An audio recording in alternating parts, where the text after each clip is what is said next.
Opvallend is dat in Oost-Vlaanderen uiterst weinig schuren uit de 18e eeuw bewaard zijn gebleven, sowieso. Waarschijnlijk houdt dit verband met het feit dat landbouw hier in de tweede helft van de 19e eeuw zeer progressief was, wat ertoe geleid heeft dat toen ook veel schuren vervangen zijn door modernere gebouwen. De schuur aan de Vitzoekdijk is met die aan de Aandijkseweg in Zaamslag een van de zeer weinige die van voor die tijd dateren. Ik denk dat die schuur altijd een belangrijke plek in mijn hart zal hebben. Gewoon omdat ik samen met heel veel mensen daarvan genoten heb. Gewoon omdat ik het eigenlijk qua cultureel erfgoed een prachtig gebouw vond. Om te bedenken dat mensen in 1770 op die manier zoiets konden verwezenlijken. Daar heb ik gewoon diep respect voor. Ja, eigenlijk lijkt het wel alsof er eigenlijk al een groot kruis over zit. Zo van, ja, je gaat dag na dag verder, maar omdat het toch losgelaten is, denk ik dat je het neemt zoals het is. En het is een beetje zo wat Geert Mak zegt van, en dat kan ik wel hebben, maar dat kan heel veel in Nederland niet hebben.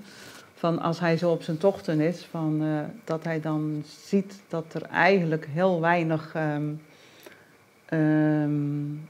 vervallenheid in Nederland is. En alsof dat niet bij het leven hoort. Maar ik denk eigenlijk dat we gewoon moeten zeggen van, oké, dat was het.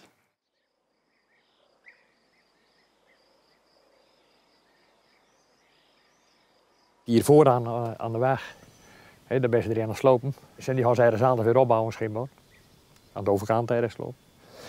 En daar had er dus hier op Aandijkseweg nummer 4 had er dus ook in staan, maar dat was ook een auto. Maar die stond niet op de monumentenlijst en dat dus ook niet.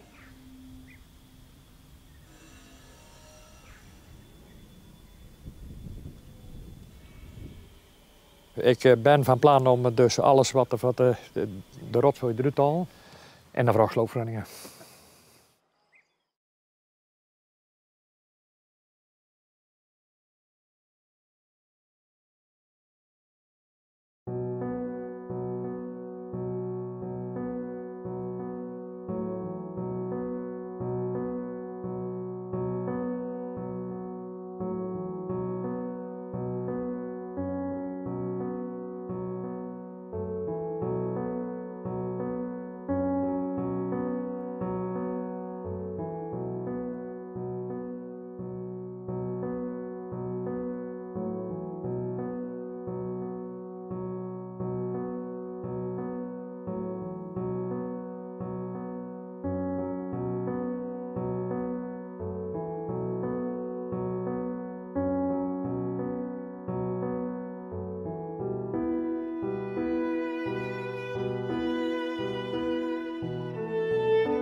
dat is best een heel karwei om al dat riet eraf te halen.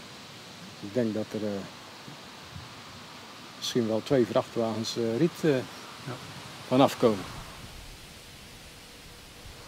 Als je dat niet bindt, dan krijg je een hele grote berg met riet waar je geen baas meer over kunt. Vanaf nu nog een paar maanden denk ik. En dan moet het wel, dat moet wel lukken. Ja. Het moet natuurlijk op een vrachtwagen. Het moet naar Zuid-Beveland. Dus ja, dat moet wel een beetje inderdaad om zo weinig mogelijk ruimte te hebben. En eventueel aan een kraan om de balken dus weg te halen. Want als die naar beneden komen, dan heb je kans dat ze breken. Omdat dat best wel oud is natuurlijk, dat hout. En, dat kan niet meer met een laddertje.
Het is wel nat, hè, op het ogenblik.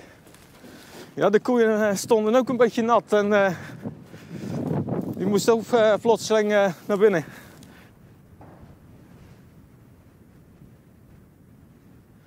Nou, ik ben begonnen met van binnen al het stro weg te halen. Want die lag bijna helemaal vol met stro. Alles met kruiwagentje naar buiten. Vervolgens ben ik aan het dak begonnen. Het riet weghalen. En daar ben ik 3 maanden mee bezig geweest. En dat is best een groot stuk van het werk eigenlijk. En daarna die dakbalken. En dat was een heel gevaarlijk werk, want alles los wrikken terwijl je op zo'n laddertje staat. Ja, dat is heel gevaarlijk. Nou hebben we 2 containers nu. Ik denk dat we nog 2 containers nodig hebben. Dus met elkaar 120 kub. Dat is wel heel wat. Herbestemmen. Hergebruiken. Ik heb de gemeente gebeld. En die waren wel enthousiast.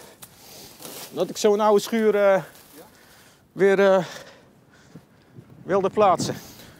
En dan maar afwachten of ze ermee instemmen. Ik heb dat huis gekocht. En je verdiept jezelf in de geschiedenis. En het wordt steeds leuker. Het is ontzettend interessant.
Deze polder die is uit 1650 ongeveer.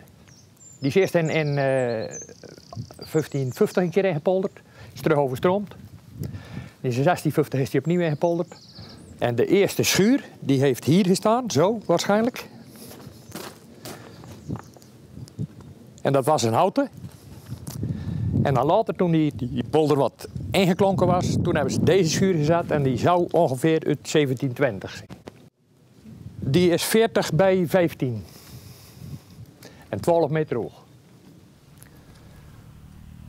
De slechtste stukken, ja, die zitten er nu nog in natuurlijk. Maar die keuvelend noemen ze dat is helemaal vernieuwd. En dan dat stuk tussen die mijndeuren is vernieuwd. En we zouden in principe aan de achterkant verder gaan zien. Allemaal met eigen middelen. Hè? En zelf, want dat riet hebben we ook allemaal zelf opgelegd. Maar toen is het ingestort. En toen hebben we gezegd van, kijk, nou is het einde verhaal. Die muren aan de achterkant, de eerste stuk, dat is vernieuwd. Dat is er opnieuw ingezet. Dit stuk, maar toen, net voordat het instortte, stond het meer dan een meter uit lood. Zo. Er stond gewoon immer een buk aan. En dat komt, vroeger liep die hier de bocht op, zo. En dan was het een put. Dan lijkt het niveau net zo hoog als de kreek.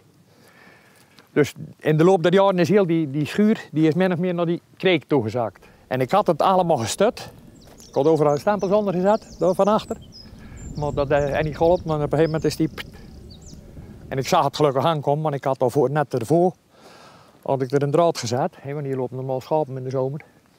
Had ik er een draad gezet dat ze niet meer tegen de schuur konden gaan liggen.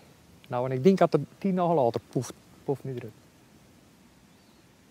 Het is een monument omdat er dus uit die tijd, begin 1700 tot 1750, geen schuren zijn die helemaal in steen staan. En dat duidt erop dat daar geld zat. Want de auto was toen veel en veel goedkoper. Maar daarom is hij op de monumentenlijst gezet. En dat in de tijd hier burgemeester Trempen van Zalmslag, die had er zijn eigen hard voor gemaakt om hem op de monumentenlijst te krijgen. Want toen aan mijn schoonvader dit georven heeft, toen is hij op de monumentenlijst. En die hemel en aarde bewogen om hem er weer af te krijgen, maar dat lukt niet. Ik heb er overal achteraan gezeten, maar er is eens een keer een regeling geweest. Dan kon je dus 125.000 gulden, dat waren toen nog guldens, 125.000 gulden directe subsidie krijgen. En wat het aan meer kosten, dat kon je dan via extra aftrekposten van de belasting kon je daar ook nog wat terugverdienen. Maar als je natuurlijk bijna geen belasting betaalt, en je aan die extra aftrekposten ook niks. En het is zo, als het de totale restauratie, die kost zeker meer dan een $500.000. En als je echt alle subsidies binnen zou kunnen halen die ervoor staan, moet je daar nog zeker de helft zelf van ophoesten. En dan komt daar nog bij dat het economisch heeft die dus 0 en geen waarde. Want ik kan met mijn trekker kan ik net binnen, maar alles wat erachter hangt, dat kan ik gewoon niet binnen. Ja, of met die kunstmeststrooien, maar goed. Maar met de cullevaten en dergelijke. Want ze zijn geen 3 meter. Dus, en je kan er ook niks in, want ik zou maar zeggen, die spanten die staan ook maar op, die spanten die zijn maar net zo breed als de mijndeur is. Dus je kan er gewoon niet tussen. Op een gegeven moment is ook nog een keer geweest van Monumentenzorg, de gemeente, de provincie en het COZ erfgoed. Dus ik liep hier wel mannen wachten in op tof. En dan, ik was zelf niet thuis, dus ik kwam thuis, toen liep die van het COZ erfgoed, die liep hier nog. Dus goed ook nog even mee aan het praten geweest en die was nog wel foto's aan het maken. Ik zei, wat denk je dan nog van? Ja, die zegt, het houdt een keer op. Het houdt gewoon een keer op. Ja, ik moet nog vullen en ik moet mijn weerst ook nog voeden zo meteen dus. Jo. Jo. Jo. Van de winter is dat stuk in, het tweede stuk ingestort. Kijk, maar dan kan je dus hier ook zien, deze balk. Daar hing die muur dus zo'n beetje aan vast, aan deze balken. Deze en deze. Maar deze die stond op een gegeven moment ook alleen maar rond. Nou ja, goed, en dan breekt hij op een gegeven moment en dan gaat hij. Mijn schoonvader die is in 2011 gestorven. En die was zeer verknocht aan zijn schuur. Want dat is eigenlijk ook de reden waarom we niet eerder in nieuw gezet. Want die schuur, dat was goh, jongen. Als er maar ergens een gaatje zat, dan moet je dichtmaken, want anders wordt het helemaal rot. je moet dus gewoon stellen dat het begint op een gegeven moment, wordt het dus gevaarlijk voor mens en dier. Dus er zal toch iets moeten gebeuren. Maar het is in principe, economisch is het gewoon een blok aan je been. Ja, want dus je steekt er geld in, maar dat levert niks op. Aan de ene kant vind ik het ook jammer dat hij verloren had. Dat is gewoon zo, want het is natuurlijk het is een mooi zicht in de polder. Maar aan de andere kant uit, dan als je ziet wat er allemaal verdwenen is. Ja, dat zeg je ook.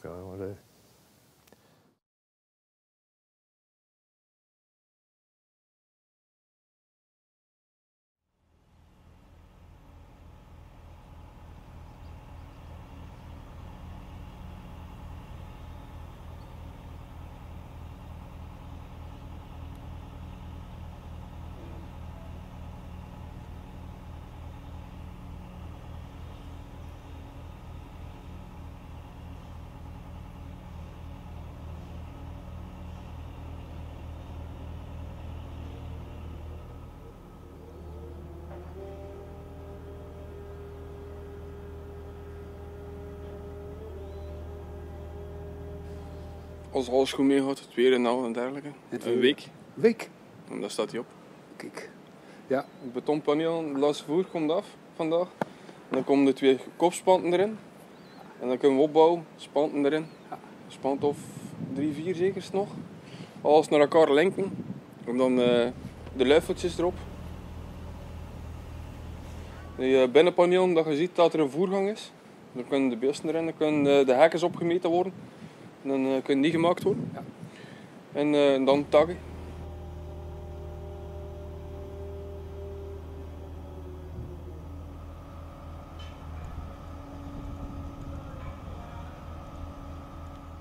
In Nederland zien ze meer. Iets meer. Meer, ja. In België zien ze bekans niet. Helemaal weg. Of ze worden volledig aan hun lot overgelaten. Ik vind het wel indrukwekkend met die balken. Typisch van vroeger. Hè? En dan moet je erbij stilstaan. Nu hebben we dit. Weet je wel? Dan zetten we op een week een stuk ijzer. Dat zijn balken. Hè? Dat is waarschijnlijk bekans even zwaar. Want ze zijn echt wel groot. Het zijn halve boom dat erin zitten. Ja, complete boom. Maar ik denk niet dat ze zo'n kraan hadden vroeger. Nee. Zottewerk. Mijn eerste reactie. Zot. De eigenaar zei het gisteren. Of die mens die hier gisteren was. Ja. Oh, hier gisteren, sorry. Die zei het ook. Ze zitten nog niet allemaal binnen, zei hij. Ja. Ja.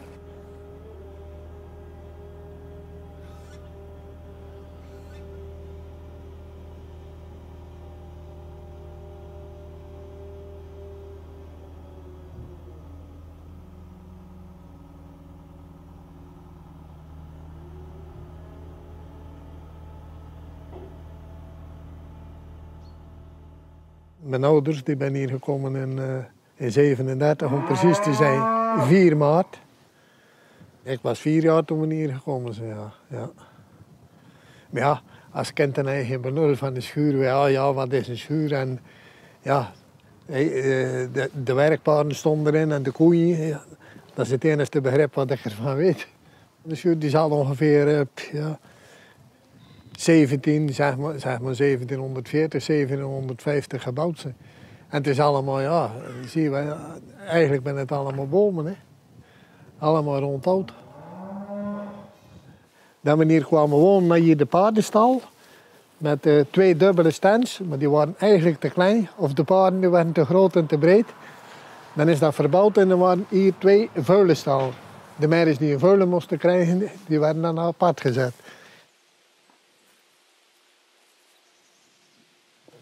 Hier hadden we dan de koeistal. Kijk, of we daar nog iets van terugzien. Vermoedelijk niet veel. Oei, oei.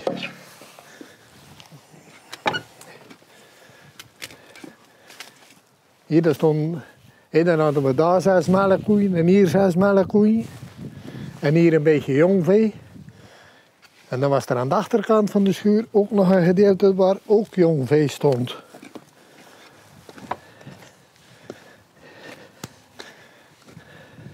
En hier hadden we dan nog een stuk. Stond er nog wat jong vee, een stuk of 6 of 8. En dan hadden we hier binnen, in die hoek.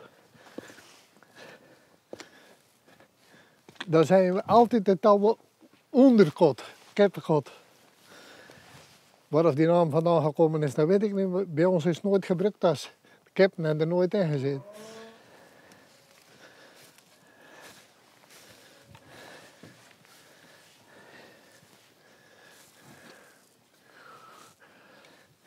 Dus dat is hier dit, dat was dat oude keppenkot, zeg maar. En dat was die binnenkant, dat was helemaal van steen. En dat was eigenlijk het enige wat in die schuren was, van steen. Hier zie je het aan de binnenkant, en zo werden hier de paarden gevoerd.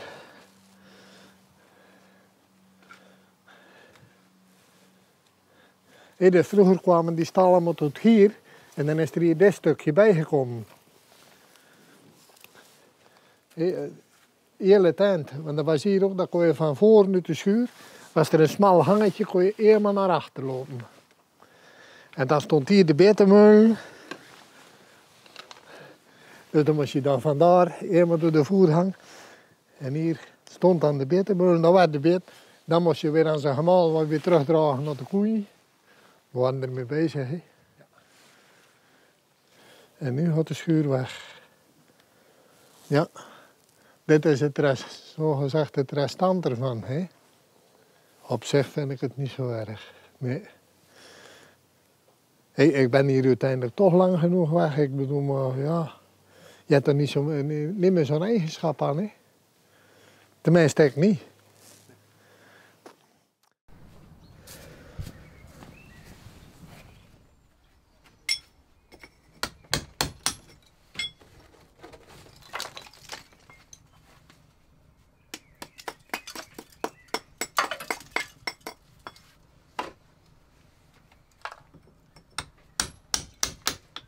Op een gegeven moment kwam ik een keer bij mijn broer. En die zei van, er staat nog een schuur in Zeeuws-Vlaanderen. Daar hebben ze sloopvergunning voor gekregen. Je kunt hem gratis op komen halen. Nou ja, ophalen was natuurlijk niet zo'n... het was wat makkelijker gezegd dan gedaan natuurlijk. Dus ik ben nu al een hele poos bezig om hem af te breken. Van de winter heeft het nogal erg veel geregend, dus dat was niet zo voordelig natuurlijk voor het hout. Wat helemaal rot is, dat laat ik natuurlijk hier. Maar...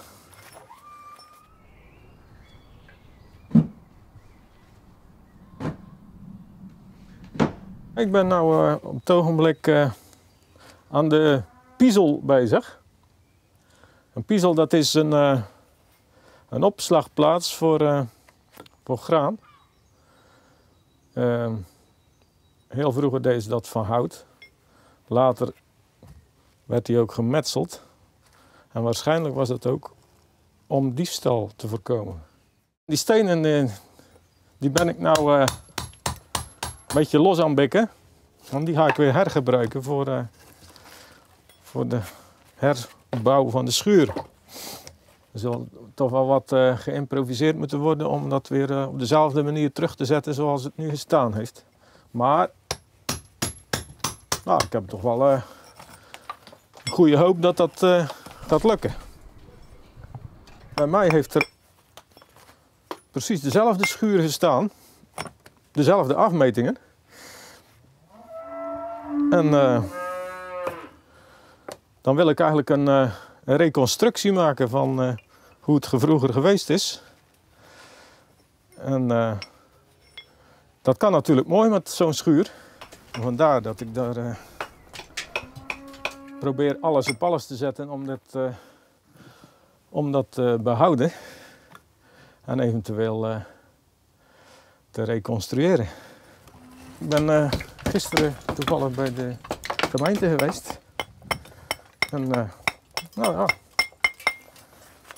ik vond dat ze wel positief waren over het plan. Nog wel wat haken en ogen. Dan moeten toch wat kleine aanpassingen gedaan worden. Nog een paar stallen, er staan nog wat koeien in. En binnen een paar weken kunnen die wel naar buiten. Dus dan kan ik die ook afbreken. En dan de laatste loodjes voor wat betreft het afbreken. Maar nu staan de spanten er nog en een paar muren. Dat moet nog gebeuren. Ja, dat ga ik toch wel met wat zwaar materiaal doen. Want met de hand gaat het niet. Vroeger deden ze dat natuurlijk wel, met mankracht. Dan hadden ze geen groot materiaal, dus, maar ik ben maar in mijn uppie en dan moet dat toch anders. Dus, natuurlijk eerst het bovenste gedeelte eraf halen, de bovenste punt als het ware. En dan naar beneden laten, langzaam naar beneden laten vieren. En dan, als die beneden is, uit elkaar halen. Dat is het beste. Want je kunt hem wel uit elkaar halen als hij nog overeind staat. Maar het probleem is dan krijg je dat op een laddertje allemaal gedaan. En als die plat ligt, dan kun je er wat meer baas over. Hè? Nou, een week of 3, 4. Ik ben altijd nogal positief, maar ik hoop dat het nu al binnen een week of 4 kan.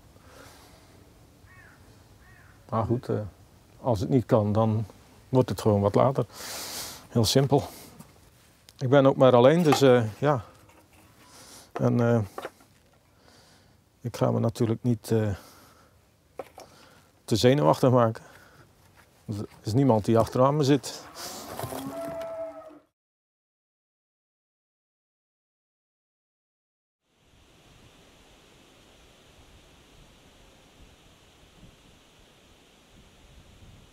We zijn hier aan de Aandijkseweg, tussen Zaamslagveer en Hoek van de Dijk. Samen met Marco en Roos.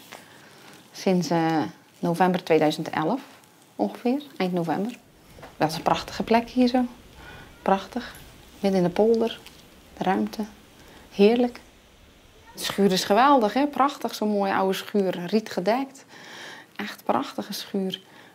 Er was een boom op het dak gewaaid en er was boven die eerste mendeuren, dat was helemaal ingestort. Dus het was gevaarlijk. Ja, toen moesten we beslissen wat we gingen doen met die schuur. Er is iemand geweest om te komen kijken, om een beetje te taxeren wat de kosten zouden zijn, hè, om het te repareren. Ja, dat kostte ontzettend veel geld. Ja, toen is het idee gekomen om een nieuwe schuur te bouwen. Het is economisch ook niet haalbaar om de koeien in die oude schuur te laten staan. Het is niet makkelijk om erin te werken. En we werken allemaal fulltime daarnaast. En straks in de nieuwe schuur zal het allemaal veel sneller, makkelijker gaan. Om de koeien eten te geven en te verzorgen.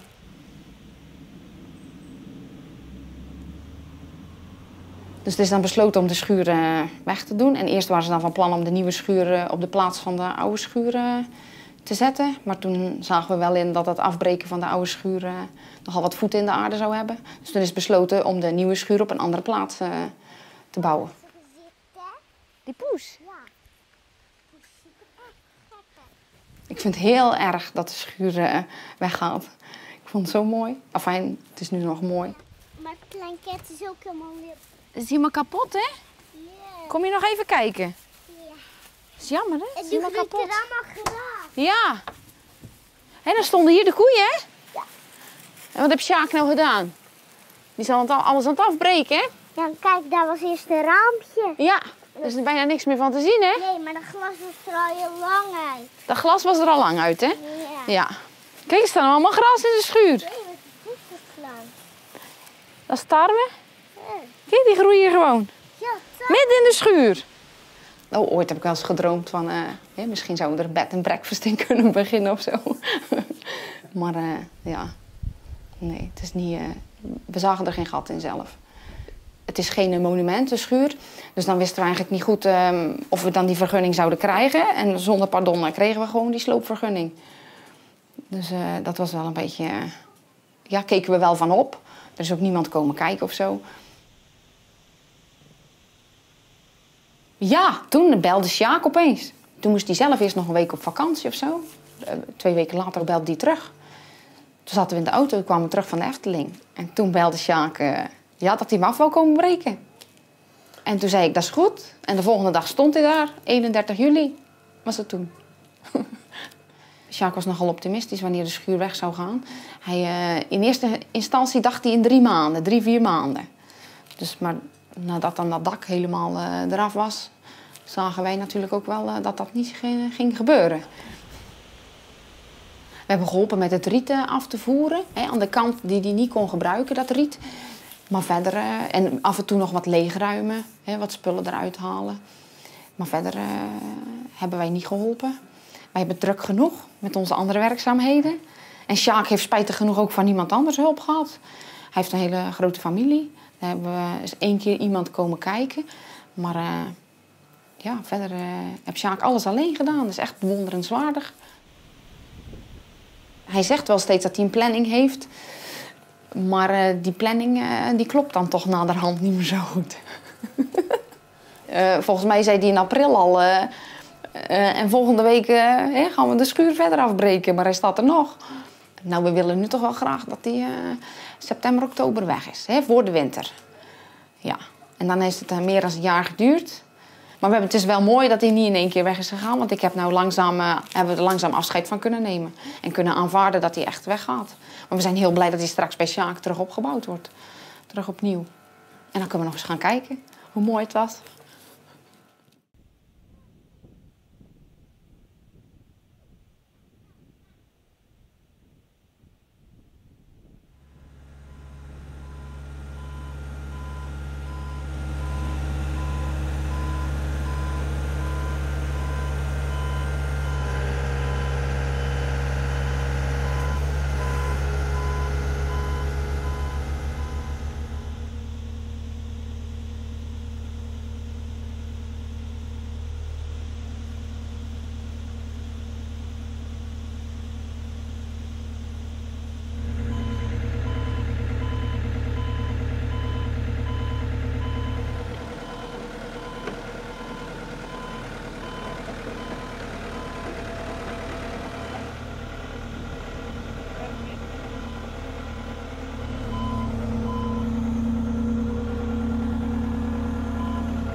De eerste fase is achter de rug.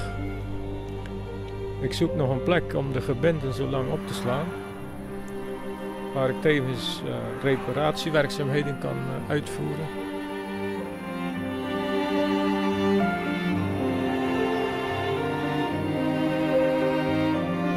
En dan weer opbouwen in het nationale landschap van Zuid-Beveland.